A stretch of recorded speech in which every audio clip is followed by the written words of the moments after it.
no sé si a ustedes les pasa con lo que viene pasando hasta ahora, pero a mí me abruma un poquito, ¿no? Porque escuchamos a esta gente que pone satélites alrededor de la Tierra o que aterriza cosas en Marte, gente que trata de curar el cáncer, gente que hace cosas con cosas muy chiquititas para resolver problemas re difíciles. Son todas cosas increíbles. Y a mí, a veces me da la sensación, cuando escucho todo eso, es... Sí, pero, ¿sabes qué? Yo tengo un montón de restricciones. A mí no me pidas hacer estas cosas tan complicadas, porque realmente las restricciones que tenemos son un montón. Hay veces que no tengo la plata, no tengo el tiempo, no tengo el talento, no tengo las ideas, no tengo un montón de cosas. Siento que hay muchas restricciones. No sé si les pasa un poquito eso, cuando escuchan a gente tan grosa contando estas cosas tan increíbles que hacen. Sí, pero hay muchas restricciones, ¿no? Es un poquito la sensación que nos da de todo esto. Entonces lo que quiero hacer en muy poquitos minutos es contarles una idea que quizás les pueda ser útil cuando lo que sentimos... Si lo que sentimos es esto. Si ustedes sienten que a veces querrían hacer cosas, pero tienen muchas restricciones, les quiero contar la historia de una persona que yo admiro mucho. Esta persona es Phil Hansen, que es este señor, es artista. Es un artista de Estados Unidos, que es un artista que desde muy chiquitito le fascina dibujar. Pero no cualquier tipo de dibujos. Les gusta hacer dibujos con la técnica del puntillismo. ¿Oyeron hablar del puntillismo? Puntillismo es hacer dibujos con puntitos muy chiquititos, de forma tal que si los viéramos con una lupa, luciría más o menos así, pero cuando te alejás podés ver cosas como esta, que pueden ser dibujos que lucen muy, muy lindos. Es una técnica re vieja de los impresionistas, pero Phil Hansen la perfeccionó. La perfeccionó al punto tal de hacer cosas increíbles, de empezar a publicar, exponer, vender sus dibujos con esta técnica, y se hizo famoso como el puntillista moderno. Realmente le iba re bien como artista, estaba muy contento con lo que estaba haciendo, estaba feliz. Hasta que un día estaba a punto de empezar uno de estos dibujos, tomó el lápiz, tenía la hoja, iba a hacer el primer puntito para hacer uno de estos dibujos, y en el momento que lo estaba por hacer se da cuenta que la mano le tiembla un poquito. Entonces agarra el lápiz más fuerte y la mano le empieza a temblar más todavía.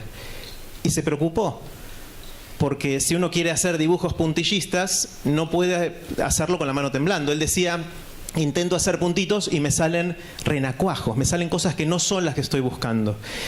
Y piensa en alguien que le dedicó toda su vida a esto, de repente verse con esta limitación, con esta restricción, se preocupó mucho, no pudo curarlo de ninguna manera.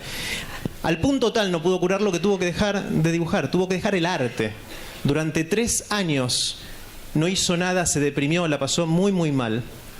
Pasaron estos 3 años y dijo, no puedo seguir así con mi vida, no salía de la cama esencialmente. Y dijo, voy a hacer otra consulta a un neurólogo, a un médico especialista en este tipo de cosas. Se hizo un montón de estudios, llegó lo del neurólogo, le mostró los estudios, el neurólogo los revisó y le dijo, Phil, efectivamente, tenés una enfermedad degenerativa del sistema nervioso. No solo no sabemos cómo curarla, sino que con el tiempo se va a ir poniendo peor. Todo mal para Phil. Un bajón total. Él se estaba yendo. Al momento que se está yendo del consultorio del doctor, el doctor le dice, así como quien no quiere la cosa, ¿por qué no abrazás tu temblor? Phil estaba tan perturbado por las malas noticias que mucha atención no prestó y se fue, pero esta frase le quedó dando vueltas en la mente. Llegó a la casa y dijo, ¿qué habrá querido decir el doctor con esto de por qué no abrazás el temblor? Agarró un lápiz que tenía en la casa y dijo, ¿será que podré dibujar temblando de alguna manera? Agarró el lápiz y empezó a hacer dibujos que se parecen mucho a los mamarrachos que hacemos en Jardín de Infantes, ¿no? A los garabatos esos que hacemos todos. Pero si uno es Phil Hansen, tiene talento y practica, esos mamarrachos pueden transformarse en cosas maravillosas. Este no es el primer dibujo que hizo Phil, pero después de un tiempo logró hacer esto y empezó a hacer dibujos temblando, con esta técnica que empezó a perfeccionar y le salían cosas hermosas, maravillosas. Y no solo que era maravillosa, sino que era una técnica que nunca nadie antes había usado. Entonces, de repente, su limitación se transformó en la puerta que le abrió un nuevo camino creativo. Empezó a irle muy bien, empezó a publicar, a exponer y a vender sus obras de arte hechas así, al punto tal que de nuevo se hizo muy conocido, ya no como el puntillista moderno, sino como el temblequista, le decían. Y empezó ganó plata, se podía comprar todos los insumos artísticos que siempre había soñado tener. Pasaron unos meses, estaba por empezar otro de estas obras, tenía la hoja enfrente de él y no se le ocurrió qué hacer. La hoja estaba en blanco y siguió en blanco por 1 minuto, 1 hora, 1 semana, 1 mes. La hoja seguía en blanco. Es el famoso terror de la hoja en blanco para muchos artistas. Y ahí Phil dijo, ya sé, si la vez pasada que tuve un problema con mi creatividad fue mi propia restricción, mi propia limitación, el temblor, lo que hizo que se me abriera un nuevo camino creativo, es fácil, busquemos qué otras restricciones tengo y veo si las puedo aprovechar para crear algo nuevo. Una idea buena. Empezó a buscar, hizo mucha introspección y resulta que se dio cuenta de que aparte del temblor no tenía ninguna otra limitación o restricción importante. Y ahí tuvo lo que es para mí una idea brillante. Phil dijo, si no tengo ninguna restricción, ¿por qué no me las invento? Y empezó a sistemáticamente inventarse restricciones para ver si esas le abrían la puerta a un nuevo camino creativo. Dijo, por ejemplo, ¿qué pasa si mi próxima obra de arte como insumos puede usar solamente $1? Es decir, una restricción presupuestaria. Él fue enfrente de su casa había un Starbucks. Y le dijo al chico que trabajaba en Starbucks, che, ¿me regalarías alguno de los vasitos de cartón de Starbucks? Le regaló 50 vasitos. No sé, a mí no me regalan nada en Starbucks, pero a él le dio 50 vasitos de Starbucks. Phil fue enfrente a su casa, volvió, los apiló a los vasitos y tenía un lápiz negro en la casa que le había costado 85 centavos de dólar, así que estaba dentro del presupuesto. Y con esas 2 cosas hizo esto.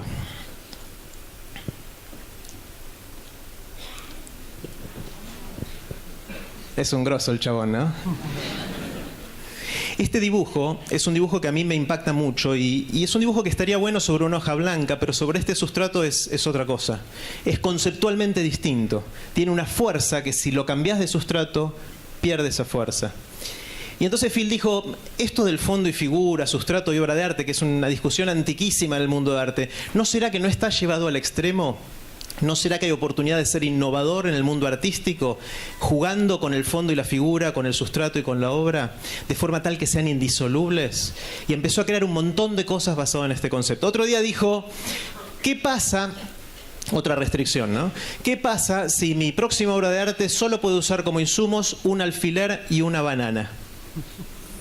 No me pregunten cómo se le ocurrió esa, pero resulta que si uno agarra el alfiler y pincha la banana, donde uno pincha, se oxida y cambia el color de la cáscara de la banana. Entonces lo que uno puede hacer con un alfiler y una banana es tatuar la banana. Y acá está Phil tatuando una banana. Después se pudre la banana. Los invito cuando lleguen hoy a su casa o al trabajo a que googleen. ¿Qué pasó ahí?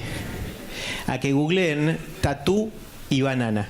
¿Sí? Tatú es tatuaje en inglés. Van a ver que ahora en el mundo hay un montón de gente tatuando bananas. Cosa que no existía antes de que a Phil se le ocurriera hacer esto. Y empiezan a hacer cosas inclusive que son más interesantes que las que hace Phil.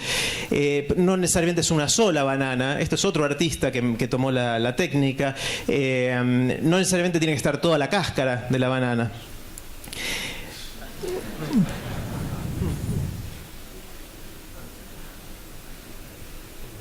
Puede haber otros objetos que ayuden a la obra artística. Y antes no existía. Phil, de hecho, su primer libro se llama Tatúe Banana, tatuar una banana, y se hizo famoso no solo ya ahora como el temblequista, ahora el tatuador de bananas era, y eso le abrió otra. Phil fue orador en un evento en TED donde tuve la suerte de almorzar con él y me contó las 50 cosas que probó como limitaciones artificiales, que ustedes decir, uy, qué copado escuchar, no, es un garrón, porque no es tan fanático con esto que, ¿para qué hay una más? Ya entendí, Phil, lo que me querés decir. Y tú, o sea, lo interesante es que de estas 50 cosas que probó, solo 5 o 6 fueron interesantes. La mayor parte de las otras no sirvió para nada. Pero hay que probar. Uno no sabe antes de probar. Y eso es una de las grandes cosas cuando uno está en el camino de la innovación. Hay que probar hasta que uno encuentra cosas interesantes. Todo esto que les cuento de Phil me hizo pensar que quizás cuando decimos sí, pero hay muchas restricciones, es decir, sí vamos a innovar, pero tengo muchas restricciones, que nosotros importamos una frase de Estados Unidos y la tradujimos al castellano que usamos mucho para cuando queremos decirle a la gente con la que estamos trabajando que sean innovadores, que sean creativos. Les decimos, pensá fuera de la caja. No sé si la escucharon o la usaron una vez la frase. ¿La escucharon? Bueno, es una frase que se usa mucho en esas situaciones. Pensá fuera de la caja. Y lo que me quedé pensando con la historia de Phil, que quizás, si pensamos que las paredes de la caja son nuestras restricciones, lo que tenemos que hacer es pensar dentro de la caja. Que quizás lo que tenemos que hacer es aprovechar esas restricciones a nuestro favor para ser innovadores. No sé si alguno de ustedes hace judo. Yo no hago judo, pero la gente que hace me cuenta que uno de los secretos del judo es usar tu propio cuerpo, pero la fuerza del oponente para derribarlo. Esto es como hacerle judo a las restricciones. Es como usar la fuerza de las restricciones para ser creativos nosotros.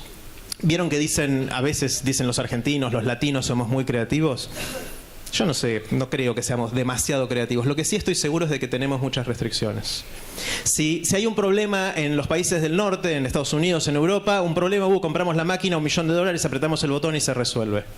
Acá no podemos darnos ese lujo, tenemos muchas restricciones y entonces tenemos que meternos en profundidad para ver si podemos resolver ese problema con 2 pesos por 50. Y entonces terminamos atándola con alambre, ¿no? Las soluciones que terminamos dando son de esas que a veces no solo resuelven el problema, sino que entienden ese problema de una manera que en los otros países jamás van a entender porque aprietan el botón y se resuelve. Entonces, si en el futuro se escuchan a ustedes mismos o a otros en sus equipos decir sí, pero hay muchas restricciones, digan vamos todavía. Esto es la fuente de lo que va a ser nuestra próxima innovación. Tonight